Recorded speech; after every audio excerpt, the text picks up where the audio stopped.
A lot of good things from Saturday that we're happy with, and obviously always something to improve. But to go on the road and win in dominating fashion, I think the most glaring thing that we were most pleased with is I thought we dominated the trenches on both sides, offensive line and defensive line, and usually that's a good sign in a game. And love the energy that our kids and staff brought and the way they jumped out. And I thought we played fast and started fast, and that was good to see. So good to be bowl eligible for sure, and we're excited about representing Auburn wherever that is. But we have more work to do, and it starts this week with our return to Jordan-Hare and playing what I think is one of the better Group of 5 teams. And they've gotten better and better and better as the year has progressed. I know Jerry killed it really well. He is one heck of a ball coach, and he'll have his guys ready, and they've continued to improve as the years went on. And they're a very talented team and play extremely hard. So we're going to need Jordan-Hare to be at his best, and we need to keep the momentum going. So it's going to be we'll be faced with some of the normal challenges of wanting to rest on last week and all of those things that come with as temptations, and we'll have to fight against that. And so the leadership of the team I'm going to ask them to help me with that.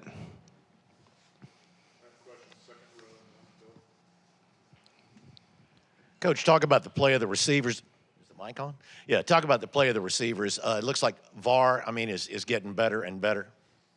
Yeah, I think VAR is constantly improved ever since he came back from injury, and he's somebody that we've got to, he's got to figure into the passing game for sure. He and Jay, I've said it since I got here, that I thought those were two of the more talented guys that we've had.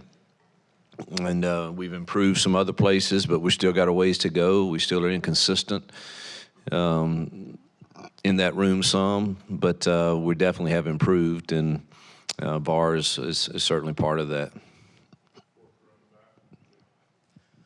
When you look back in your coaching career and in games where you go on the road and you have a dominating performance like you did, where do you put that in your rankings, where you go on the road in the conference and you have control for pretty much the entire game? Yeah, that doesn't happen much in this conference. I honestly don't remember one in this conference. We had a few at Liberty and maybe one at Arkansas State, but don't remember going on the road in this conference and it going quite like it did for us Saturday. I mean, that was, it's the first time that Auburn's held an SEC opponents to 15 or fewer points in 3 straight games since 2016. I mean, most rushing yards by an SEC team in the league game this season. So there was some. You look at those two deals. If you're rushing the ball in league play and you're holding, for 354, whatever we did Saturday, and then our defense is holding them to 15 or fewer points, we've got a good chance to win. But to answer your question, I don't remember one quite like that. Could you get 3 conference victories in a row? You had a good week in recruiting. Do you starting to feel the momentum build within this building and around this community when it comes to this program? Yeah, you can't help but when you win some games and you're getting quality recruits. I mean, I think that's cause to say you have momentum, but but you had the job and the chore is to continue that, because we stump our toe this week, and it's easy to say the momentum would be shifted the other way, and everyone that's praising you right now would not be praising you. So it's momentum is an everyday thing. I firmly believe in life you're either winning or learning, and I think that's a choice.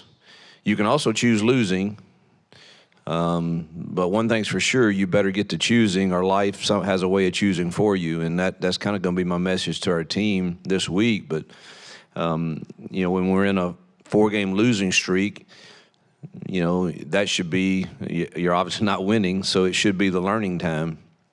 But I don't like to wallow in that very long. I want to get out, and luckily our kids did too.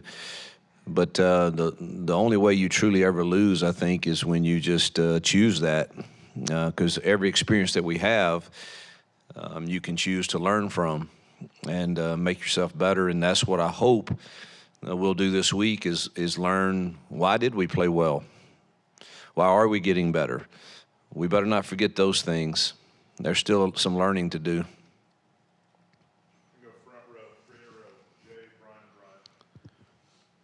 Yeah, Hugh, with this offensive renaissance you got going on, what is the most satisfying part of that improvement for you? That's a big word. Yeah, exciting, huh?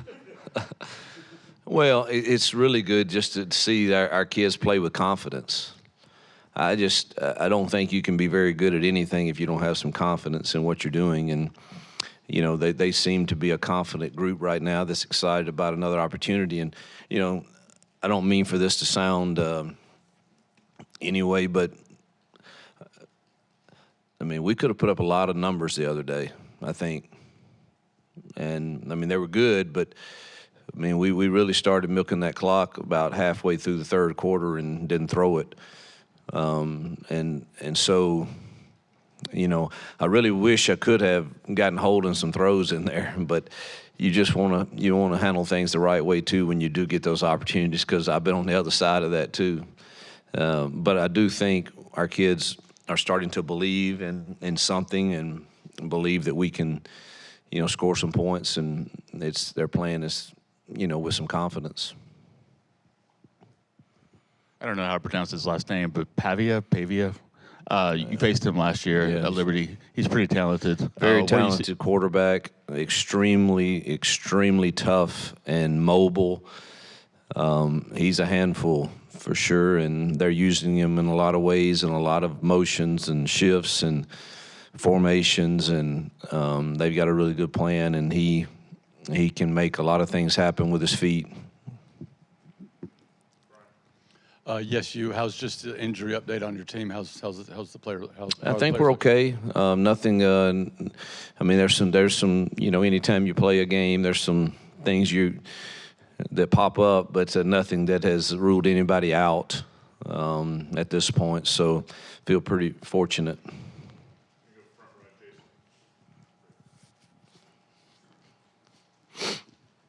You talked about confidence.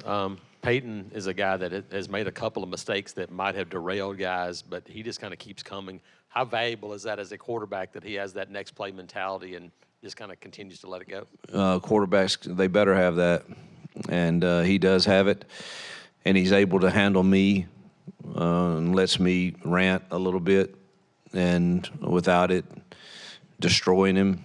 And I've got to be careful with that with some, probably, but he.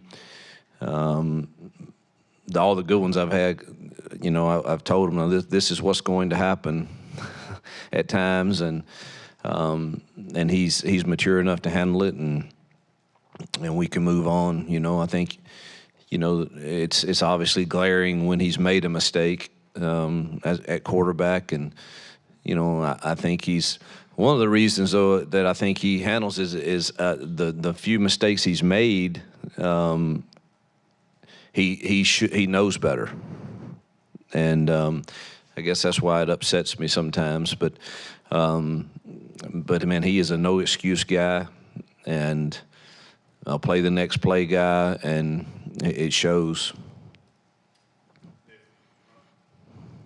Hugh, it was around this time last year, I think, after Arkansas, you were asked about it at New Mexico State, where we started hearing your name a little bit more with the Auburn job. What do you remember about this time last year when you're obviously in the thick of that, and you're also balancing, a team that you are coaching during the season as well? Extremely difficult to manage. I can't explain how hard it is. You are trying hard. We genuinely, listen, the Liberty people were so incredible to me. And I think we did good things for Liberty too. We beat a bunch of Power Fives there and ranked in the top 25 a couple years, won 3 bowl games, went to 4. I didn't get to coach the last one, and man, you realize that you might be getting this opportunity, and the truth is you really don't know what's going to happen with the job searches. You know, I've been around this long enough to know you really don't know. And so you don't know what to tell the people that are so good to you. And the good thing is I had a great relationship with our AD there, and I was very transparent with him along the journey. But it makes it very difficult because you realize you might be getting another opportunity at a place like Auburn based on how those young men and staff and everybody else have performed. And you realize there's going to be a lot of hurt involved, and in particular that last few days when you don't know what to say. You know, you don't know if you're Auburn's choice or if you're, because I truthfully wasn't out hunting a job. I was very content and very happy at Liberty, and you're trying everything in the world to manage it the right way, but what is the right way?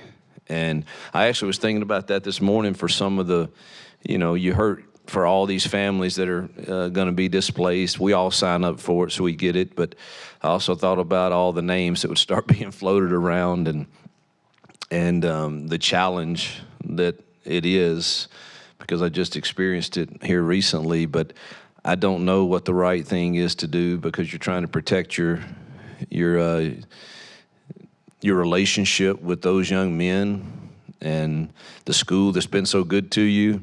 While, you can't help but want to listen to an opportunity like at Auburn in the SEC. There's not many of those jobs, and I don't know if I've answered your question, but it is just extremely, extremely difficult to manage, and that last 24 hours was rough.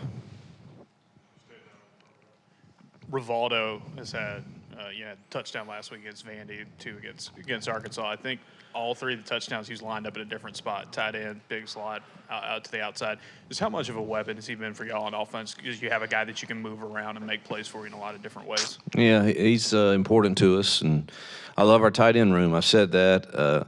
I think Tyler Fromm can do a lot of those things too, and it's good to see all of them kind of get some touches the other day. And they're all, we stayed in 12 personnel a big portion of that game. And that allows us to line up Rivaldo a lot of different places so that it might be more difficult for their matchups on him. But that's something we think is important to us, is getting him moved around a decent amount.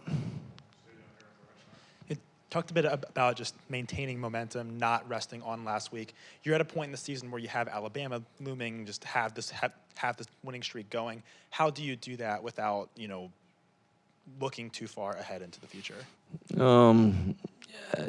going to test our maturity. We'll talk about it today in our team meeting, and that'll be my message is we won't talk about the other team that you mentioned. We'll talk about the one we have right on in front of us that can sting us, and I've experienced that before. And we need to continue getting better. We still have a lot of things we can improve on. And so that will be the challenge, and the message is, how will we choose to handle this week? And starts with today, and then Tuesday. There's a reason we've had some success. There's a lot of factors that go into having success, but one of them is the way they've approached work on Tuesday and Wednesday and Thursday, so we better not change that. We've seen DJ really stick out the past couple of weeks. Do you recall how much, convincing it took for... I'm sorry, DJ... James. Oh. To get DJ and Nehemiah back, and what have they meant this season? I think DJ's improved, and Nehemiah's played 2 really solid games. The other, Ken Lee and Tyler Scott came in, 2 freshmen, and played solid also. But those 2 seniors, to have that experience, and not just experience, but experience and talent is, and I've seen them mature and handle more of the leadership role and more accountable to the little things, and that's rewarding to see. You've talked a lot of confidence about the offense, but kind of piggybacking on the defense. I mean, they're playing with some of the utmost confidence as they lead the SEC in red zone defense, and they're forcing the most turnovers in the conference as well. Is there a particular player or group on that defensive side of the ball that has the most confidence and maybe the most vocal in practice and during games? Well, I think of Marcus Harris as the most vocal leader, and Keontae Scott. Those two guys, are the most vocal leaders, but the others are playing with a great amount of confidence. I think you're just now seeing what Jalen McLeod, what we saw at the beginning of fall camp. Truthfully, it's taken him this long to get over that high ankle sprain. I think the last few weeks you watch practice and you're like, he's getting close to 100% now. And congratulations to him. I think he's going to be named SEC Defensive Player something. Defensive Player of the Week, and Keontae Scott, special teams. So we've the congratulations to both of those. But I think Marcus and Keontae, are the most vocal leaders. But it takes all. Zion Puckett's an incredible leader. He doesn't talk as much as they do, but he's all about the right things and doing the right things and practicing the right way. So is Elijah. He's a vocal leader. But, man, I've just continued to see them, improve over there for sure, and leadership is part of it.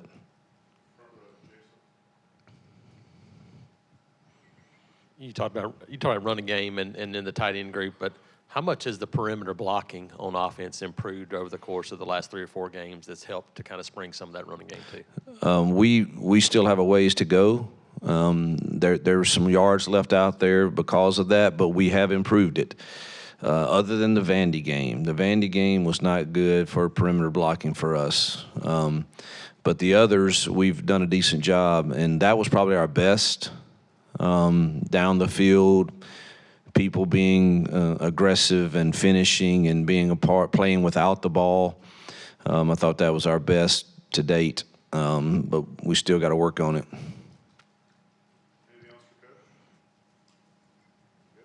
I'm expecting my second grandbaby. Y'all pray for my daughter. She's in labor right now. So I'm expecting that. Yep. Thank you.